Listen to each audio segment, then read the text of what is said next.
Hey, Howard here at 82 Maple, and today we're going to do something a little different. This isn't going to be about the sawmill or the edger or the woodwork shop that's in progress or any of the other equipment that goes along with that. You can see I'm standing in front of a couple of tractors here, and while the little John Deere here is a really great tractor, over here this 1953 Ferguson is a very, very special tractor. Here's what's special about it. My dad brought this home when I was 12 years old. And he said, Howard, up till now, you've had an allowance, but here's the deal. There's some landscape work that needs to be done. In the winter, there's snow plowing that needs to be done. Here's the deal. You're going to get $5 an hour for this tractor. I'm going to pay you for some work. You're going to round up work from our neighbors. Wasn't that difficult for me to do because I'd been a paper boy in that neighborhood for some time and was known to many of the folks that lived around there on the rural acreages up in Williams Lake, BC. And he said, so you're going to get $5 an hour. I get $1 an hour for fuel and tractor maintenance, and you keep the $4. That wasn't a bad deal. May not sound like a big deal today, but unionized workers in BC's forest industry sector at that time were getting about $2.25 an hour. So hey, for a 13 or 14-year-old kid, that spelled opportunity. So let's just walk you through this. And as we walk through the tractor, just compare it to safety standards, to practical use, to ease of use for what we see today. So it is a Ferguson. I've chased down the serial number on it, and it is a bona fide 1953. The front tires that you see on there were the front tires that it had on it when my dad brought it home. The rear tires have been replaced. They're full of fluid, and Coral's just going to pan back there to that blade right now. And that blade for doing snow plowing around here in winter is actually superior to a similar blade that I have for my little John Deere. Now, even though the John Deere is four-wheel drive, it somehow skates around on those tires. I do have a pair of chains for these. Never had to use them with the grip that's on here, and I'll explain why. This one just moves snow easier and quicker. But I'm getting ahead of myself. We're going to go right up here and flip up the hood and look at a couple of unusual features. So this is the fuel tank. That's if that seems like an interesting location for the fuel tank, you have no idea how many times as a teenager the thought went through my mind, if this thing ever leaks anywhere, it's going to drip down onto a hot manifold or a hot engine block, and with the help of the fan, it's going to fan the flames pretty good directly in the direction of the operator. So that was an interesting scenario to keep in mind, particularly given that the fuel tank, if we were around the other side, or we can probably see it here, is gravity feed down through this line and into the carburation system. So there was all sorts of interesting things there that could have happened. It's the original manifold. It's the original muffler. We're going to do some work on this. And so the fellow that's helping me with this is a heavy-duty mechanic. Ashot is his name. Lots of experience on all sorts of equipment. He's not even going to need a manual. He used to monkey wrench Mercedes-Benz Unimog equipment and really knows what he's doing around this sort of mechanical work. So I chased down all over North America for a number of parts. We're replacing things like these rubber seals to hold the grease in. What else is going on? It goes far further than that. We've got to split the unit here. We're putting a new clutch in. My dad had this tractor right up until about 4 years ago, when he, for age-related reasons, had to move off of his property and into a formal retirement facility. So I brought it home, and my dad said he's been nursing that clutch there for about 8 years. And that's something interesting. It was something I learned from my dad, that when you're using equipment like this, particularly using it maybe 1 or 2 steps beyond what it was intended for, you've really got to pick up a feel for that equipment. Feel what the equipment is feeling. At 13, my dad taught me how to get the best out of a clutch, what would burn up a clutch, and how I could still get the best out of it by just taking it easy on the equipment. Some super valuable lessons to learn. So we're putting a clutch into it. Around the other side here, this is, I believe, still the original distributor. It's not doing so well. We're getting a little bit of backfiring out of it, so we chased down one of those. We've got a new oil filter insert. It's been years and years since that's been changed. A full set of gaskets for the engine to get rid of all of that dirty grime. And this is by no means going to be a restoration. It's just a tidying up of things and putting it into good working order. And then we're going to shoot it with a fresh coat of factory original color. There's some red that you'll see here that's been covered over with gray by somebody. And we're going to look at that. And I just want to show you a couple of really interesting things about this. So the first thing Ashot said when he looked at this is, and I showed him the crank, he said, "Oh, you know what they call that from my home country." Now, Ashot is from Russia. He said, "This is called a Russian ignition key." And so many times you'll see a fairly new battery up under here. When I put this in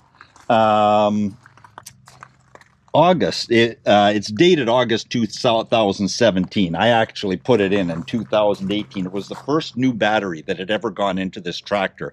My dad's practice for whatever it was, 40 years, was when he had a car battery that was no longer suitable for the car, it would find its way into this spot.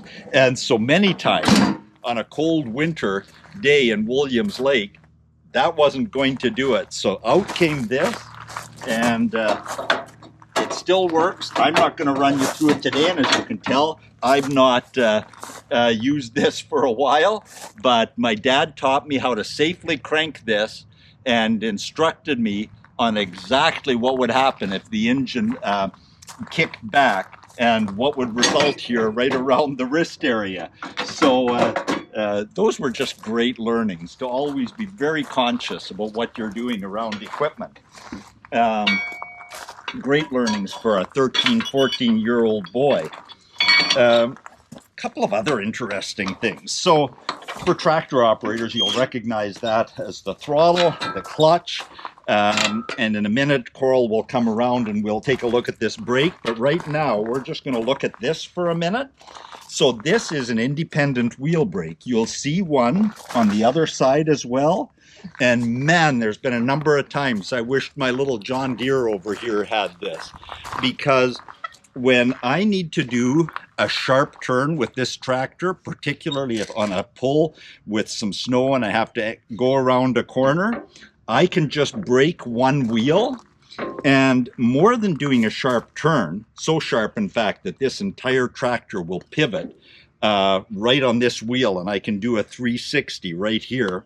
When you get slippage under a load and one tire is slipping a little bit for lack of traction, it's easy to just feather it by working one or the other of the wheel brakes.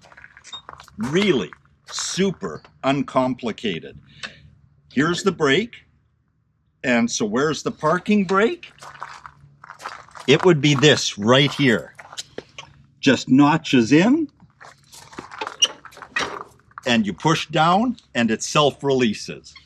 Notches in, a simple push down, and it releases. So I had left the unit here with Ashot for a couple of weeks, I guess, just to do a quick assessment on what we needed to bring in and what kind of a job we were looking at here. And he played a little game with the folks that would come by his shop. He would say, look, I've got a little gray tractor sitting out there, a little Ferguson. If you can start it, I'll give you $100. If you can't start it, you owe me a coffee. Well, who wouldn't take that? And so there were a number of folks that visited the shop and they couldn't figure out how to start this. Well, what could possibly be so complicated? Here's a key. It goes in the ignition switch. Turn the ignition on.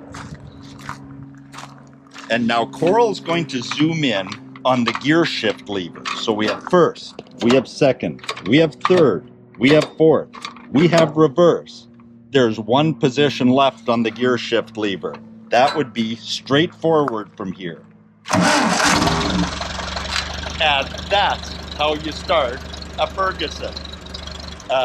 So simple, and just a great little unit and a fun little game for Ashot. We're just going to take a quick walk around the back of the tractor here. And as we go, I showed you the blade, and I'll point out a couple of other things on that in a moment. But as I was doing landscaping work and cutting through fresh ground, fresh dirt, the blade, of course, wouldn't do that. It would just scrape over the surface. So this plow would go on, and this tractor easily handled this plow. Somebody that knows equipment better than I would know whether that's an 18 or a 16-inch bottom, but it handled it very well. I'd break ground down to a depth of 8 or 10 inches and then work it with the blade. So on the blade, of course, full tilt back and forth. My dad was pretty handy. He put a couple of little wings on it here to keep the blade from digging up the pavement on his beautiful property in the southern part of the province.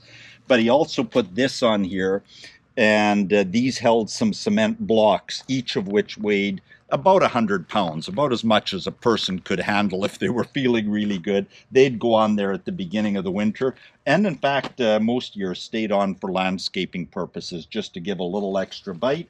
Everything else just super simple.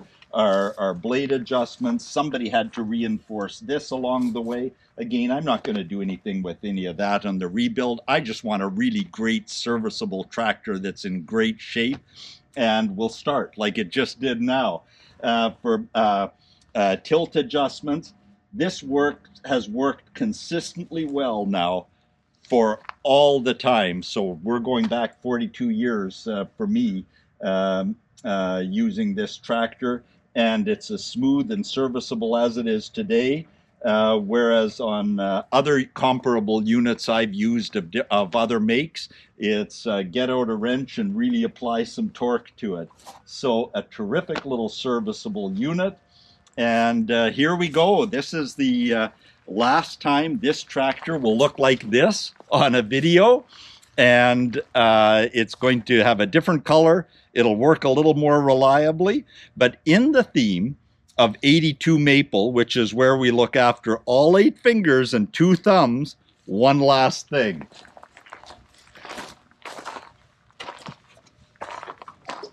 There's no power steering on this unit. This is a 3-spoke steering wheel. Now, some old timers of my vintage will know that when that front wheel strikes an immovable object, it could be a rock, it could be a curb that I didn't know was there when snow plowing, this wheel starts spinning like a helicopter rotor blade. And if the thumbs are inside of here, they're going to be broken. And that's one of the first things my dad taught this 13-year-old boy. Keep the thumbs out of the inside of the steering wheel. And man, was I glad. That first winter I used the tractor, it saved me probably 6 times. So it was all part of that training. For 82 maple, let's look after those thumbs and those fingers. Stay tuned.